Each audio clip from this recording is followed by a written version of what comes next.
নমস্কাৰ সকলোলৈকে আপোনালোকে চাবলৈ আৰম্ভ কৰিছে জ্যোতি ক্ৰিয়েশ্যন। আজি আপোনালোকৰ সৈতে 2024 অনুষ্ঠিত হৈ যোৱা CTETৰ ফাৰ্ষ্ট পেপাৰৰ পাৰ্ট 4ৰ প্ৰশ্নোত্তৰসমূহ আলোচনা কৰিবলৈ চেষ্টা কৰিছোঁ। অৰ্থাৎ যিসকলে Language-1 অসমীয়া হিচাপে লৈছিল সেই অসমীয়া ভাগটোৰ বিষয়ে আজি আলোচনা কৰিম। পাৰ্ট 4ৰ প্ৰশ্নসমূহ 91ৰ পৰা লৈ 120 লৈকে আছে। পোনতে এটি গদ্যাংশ দিছে। তলত উল্লেখ কৰা গদ্যাংশটো পঢ়ি 91ৰ পৰা 99 লৈকে আটাইতকৈ উপযুক্ত বিকল্পটো বাছি উলিয়াবলৈ কৈছে। গদ্যাংশটো পঢ়ি নিদিওঁ, আপোনালোকে গদ্যাংশটো পঢ়ি ল'ব। মই মাথো প্ৰশ্নসমূহৰ উত্তৰসমূহ দি যাবলৈ চেষ্টা কৰিম। আপোনালোকে গদ্যাংশটো পঢ়ি ল'ব, যিহেতু গদ্যাংশটো যথেষ্ট দীঘল, পঢ়ি যোৱাটো অলপ টান হ'ব।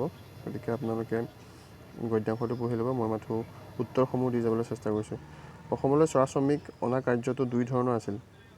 এই দুই ধৰণৰ কাৰ্যটো আছিল, ইয়াৰ অপশ্যন 3টো শুদ্ধ হ'ব।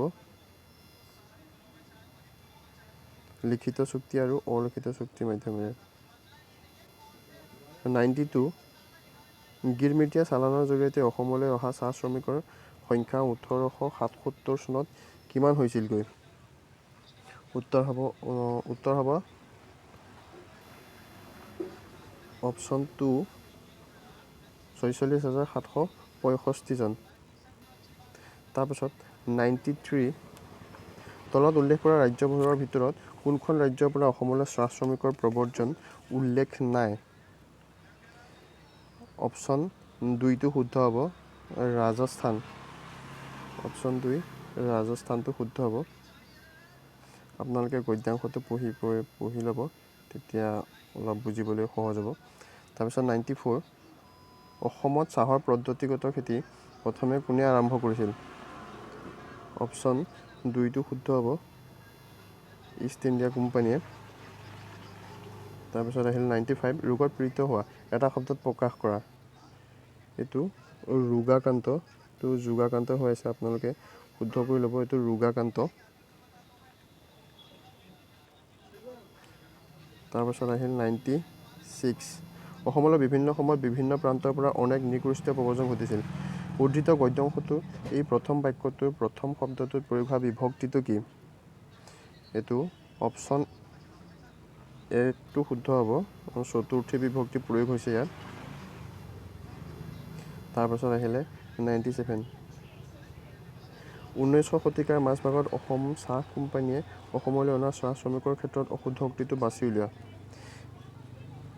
ইয়াৰ অপশ্যন 4টো শুদ্ধ হ'ব, শ্ৰমিকৰ সংখ্যা আছিল 625 জন। তাৰপাছত আহিল 98 অসমৰ চাহ কোম্পানীটো কেতিয়া গঠিত হৈছিল? 1839 চনত। অপশ্যন 4টো শুদ্ধ হ'ব, 1839 চনত অসমত চাহ কোম্পানীটো গঠিত হৈছিল।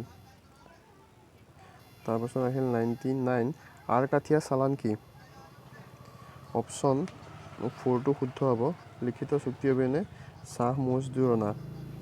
লিখিত চুক্তি অবিহনে চাহ মজদুৰ অনা। ইয়াত আকৌ এটা দিছে কবিতা,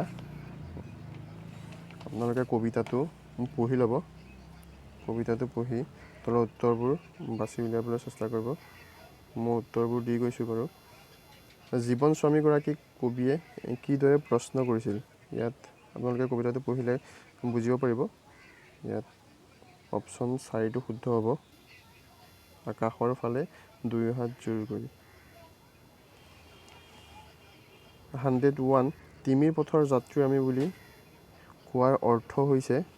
অপশ্যন 3 অন্ধকাৰ পথেৰে যাত্ৰা কৰা যাত্ৰী। অন্ধকাৰ পথেৰে যাত্ৰা কৰা যাত্ৰী। অপশ্যন 3টো শুদ্ধ হ'ব। 102 কোন সময়ত কবি কুমাৰ গাঁৱলৈ গৈছিল? অপশ্যন 1টো শুদ্ধ হ'ব, কবি কুমাৰ সন্ধ্যা সময়ত ঘৰলৈ গৈছিল। কুমাৰে কিদৰে মাটি খুজিছিল? 103 নম্বৰ 103 প্ৰশ্নটোৰ উত্তৰ হ'ব 1 নম্বৰটো দুহাতেৰে নিৰ্দয়ভাৱে কবি কুমাৰে মাটি খুচিছিল। 104 ক'তো পোহৰৰ পথ নাই বুলি কোনে কাক কৈছিল? ক'তো পোহৰৰ পথ নাই বুলি কবিয়ে কাক কৈছিল? এইটো অপশ্যন 3টো শুদ্ধ হ'ব। 104 অপশ্যন 3টো শুদ্ধ হ'ব। আপোনালোকে কবিতাটো পঢ়ি ল'ব, পঢ়িলে নিজে উলিয়াব পাৰিব উত্তৰবোৰ। 105 কুমাৰে বোকা খানি মাটি খচোঁতে কি হৈছিল? অপশ্যন 2 শুদ্ধ হ'ব। মাটিৰ মুখত মাত ওলাইছিল। অপশ্যন 2 মাটিৰ মুখত মাত ওলাইছিল। 106 মাতৃভাষাভিত্তিক বহুভাষিকতাই তলত দিয়া কোনটো পোষকতা কৰে? ইয়াত স্পেলিং 2-এটা মিষ্টেক আছে, আপোনালোকে এইবোৰ শুধৰণি কৰি ল'ব, টাইপিং মিষ্টেক হৈ আছে। 106টোৰ উত্তৰ 3 নম্বৰটো শুদ্ধ হ'ব। সকলো শিশুৱে নিজৰ মাতৃভাষা বা ঘৰুৱা ভাষাটোত বিদ্যা আৰম্ভ কৰিব লাগে। 106ৰ 3 নম্বৰটো শুদ্ধ হ'ব। 107 পাঠ বোধগম্যতাৰ ক্ষেত্ৰত তলত দিয়া উক্তিকেইটাৰ ভিতৰত কোনটো অশুদ্ধ? ইয়াত 107ৰ 4 নম্বৰটো শুদ্ধ হ'ব। 107ৰ 4 নম্বৰটো শুদ্ধ হ'ব। তাৰপাছত 108 শিশু এটাই যেতিয়া নিজৰ চৌপাশে থকা বিভিন্ন ব্যক্তি, বস্তু, ঘটনা আদিৰ বিষয়ে ভাষা ব্যৱহাৰ কৰি সুধিবলৈ আৰম্ভ কৰে, তেতিয়া শিশুটোৱে ভাষাৰ কোনটো কাৰ্য বা দিশ আটাইতকৈ বেছি ব্যৱহাৰ কৰে? 108ৰ 2 নম্বৰটো শুদ্ধ হ'ব। প্ৰয়াস বা প্ৰমাদ। 108ৰ অপশ্যন 2টো শুদ্ধ হ'ব, প্ৰয়াস বা প্ৰমাদ।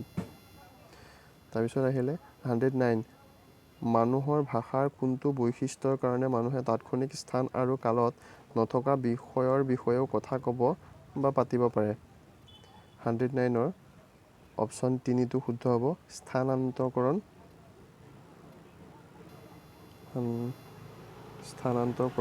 অপশ্যন 3টো শুদ্ধ হ'ব। 110 তলৰ কোনটো বোধ শক্তিৰ সৈতে পঢ়িব পৰাৰ দক্ষতা পৰিচায়ক নহয়? 110ৰ অপশ্যন 3টো শুদ্ধ হ'ব। 110ৰ অপশ্যন 3 সুকীয়া আখৰ বা বৰ্ণমালাত একান্ত মনোযোগ দিয়া। 111 তলত দিয়া কোনটো দ্বিতীয় ভাষাৰ শিক্ষণৰ ব্যাকৰণ অনুবাদ পদ্ধতিৰ বৈশিষ্ট্য নহয়? 111ৰ 1 নম্বৰটো শুদ্ধ হ'ব।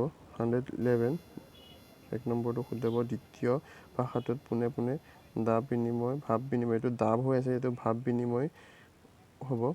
ভাৱ বিনিময় কৰা আৰু তাৰ পাছত দুয়োটা ভাষাৰে ব্যাকৰণৰ তুলনা কৰা। আপোনালোকে 2-এটা স্পেলিং মিষ্টেক হৈ আছে, এইকেইটা আপোনালোকে শুদ্ধ কৰি ল'ব। তাৰপাছত 112 এগৰাকী শিক্ষকে তেওঁৰ ছাত্ৰ-ছাত্ৰীবোৰক অভিজ্ঞতা ভিত্তিক প্ৰশ্নোত্তৰ লিখিবলৈ দিয়াৰ পাছত সিহঁতে সেইটো কেনেকৈ কৰিলে সেই বিষয়ে ক'বলৈ দিয়াৰ লগতে প্ৰশ্নোত্তৰটো লিখি থাকোঁতে সিহঁতে কি ভাবিছিল সেয়াও সুধিছে। এইটো কিহৰ উদাহৰণ? 112ৰ অপশ্যন 3টো শুদ্ধ হ'ব, অতি বোধাৰ্জন। এইটো অতি যোধাৰ্জন হৈ আছে, অতি বোধাৰ্জন হ'ব, আপোনালোকে শুদ্ধ কৰি ল'ব। তাৰপাছত আহিলে 113 তলত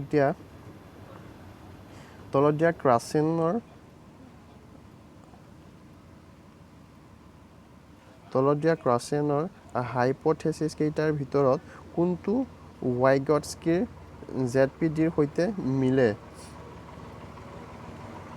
ইয়াৰ উত্তৰটো হ'ব অপশ্যন 3 ইনপুট হাইপ'থেচিছ। অপশ্যন 3টো শুদ্ধ হ'ব।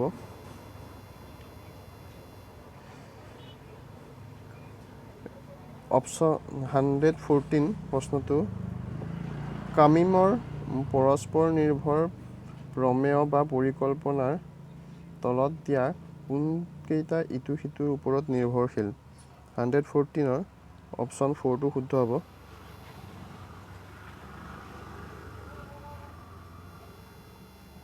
115 আখৰ আৰু বৰ্ণমালাৰ পৰিৱৰ্তে শব্দ আৰু চুটি কাহিনীৰে পঠন দক্ষতা আৰম্ভ কৰাটো তলত দিয়া কোনটোৱে স্বীকাৰ নকৰে?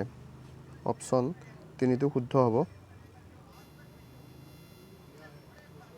নপঢ়ুৱে ক্ষুদ্ৰতৰ গোটটোতকৈ বৃহত্তৰ গোটত বেছি মনোযোগ দিব পাৰে। 116 ভাষা আৰু উপভাষাৰ বিষয়ে ভাষাতাত্ত্বিক দিশৰ পৰা তলত দিয়া উক্তিকেইটাৰ কোনটো শুদ্ধ? অপশ্যন 2টো শুদ্ধ হ'ব। 116ৰ অপশ্যন 2টো শুদ্ধ হ'ব। ভাষা আৰু উপভাষাৰ মাজত কোনো সুনিৰ্দিষ্ট ভাষাতাত্ত্বিক পাৰ্থক্য নাই। 117 সাতমহীয়া কেঁচুৱা এটাই স্বৰ আৰু ব্যঞ্জন দুয়োবিধ ব্যৱহাৰ কৰি কণ্ঠায়ন কৰিব পৰা হৈছে। তলত দিয়া কোনটো এইদৰে ব্যৱহাৰ কৰি কেঁচুৱাটোৱে ভাৱ প্ৰকাশ কৰিছে? অপশ্যন 4টো শুদ্ধ হ'ব। অপশ্যন 4টো শুদ্ধ হ'ব, কলকলোৱা। 118 ফলপ্ৰসূ শব্দভাণ্ডাৰ কি? 118 ফলপ্ৰসূ শব্দভাণ্ডাৰ কি? অপশ্যন 1টো শুদ্ধ হ'ব। লিখন আৰু কথনত ব্যৱহাৰ কৰা শব্দবোৰ। 119 ভাষা আহৰণ কৌশলৰ ধাৰণাই তলত দিয়া কোনটো সামৰি নলয় বা ব্যাখ্যা কৰিব নোৱাৰে? অপশ্যন 1টো শুদ্ধ হ'ব। শিশুৱে কেনেদৰে প্ৰতীকাত্মক ভাষা শিকে? এইটো শুদ্ধ হ'ব। অপশ্যন 1টো শুদ্ধ হ'ব। 120 একেটা বাক-গোষ্ঠীৰ অন্তৰ্গত ভিন ভিন আৰ্থ-সামাজিক পটভূমিৰ দুটা ভাষাগোষ্ঠীৰ বা ভাষাগোটে এছ বা স ধ্বনিটো ভিন ভিন ধৰণে উচ্চাৰণ কৰা পৰিলক্ষিত হয়। এইটো হৈছে এটা দেশ পৰিৱৰ্তনশীল কাৰক। অপশ্যন 3টো শুদ্ধ হ'ব। এইটো হৈছে এটা সমাজ ভাষাবিজ্ঞানৰ পৰিৱৰ্তনশীল কাৰক। অপশ্যন 3টো শুদ্ধ হ'ব, সমাজ ভাষাবিজ্ঞানৰ পৰিৱৰ্তনশীল কাৰক। এইখিনি আছিলে পাৰ্ট 4ৰ লেংগুৱেজ 1ৰ অসমীয়া হিচাপে যোনে যোনে লৈছিলে তাৰ প্ৰশ্নোত্তৰসমূহ। আশা কৰোঁ আপোনালোকে কিছু সুবিধা হ'ব আপোনালোকৰ বাবে। আশা কৰোঁ পুৰণি প্ৰশ্নসমূহৰ উত্তৰসমূহৰ জৰিয়তে আপোনালোকে প্ৰস্তুতি চলাবলৈ কিছু সুবিধা হ'ব।